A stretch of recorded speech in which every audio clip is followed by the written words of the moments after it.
சட்டமன்றத்திலே ஒரு உறுப்பினர் ஒரு நகைச்சுவை சொல்லியிருக்கிறார்.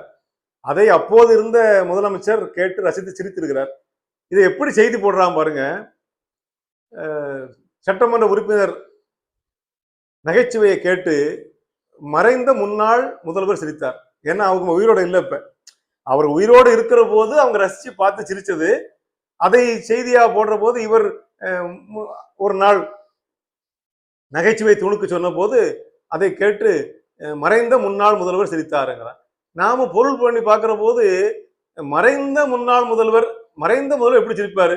அவர் மறையும் போது முன்னாள் முதல்வர் ஆகிட்டாங்க, முதல்வர் ஆகல. அவருக்கு முதல்வராக இருக்கிற போது நடந்தது இது.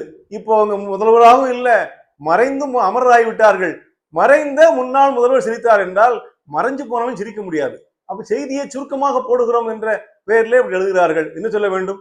அப்போது இவர் அடித்த நகைச்சுவையை, இவர் அடித்த ஜோக்கை கேட்டு அன்றைக்கு முதலமைச்சராக இருந்த சோ இவரு சிரித்தார் இல்லையா அப்படின்னு போடணும். இது போய் மறைந்த முதல்வர் சிரித்தார், மறைந்த மன்னர் சிரித்தார், மறைந்த மனுஷன் பேசினார், மறைந்த மனிதர் வந்தார் என்று சொன்னால் மறைந்து போன பிறகு வர முடியாது என்பதை கொஞ்சம் அது பொருள் மாறுபடுகிறது பெரியவர்களே.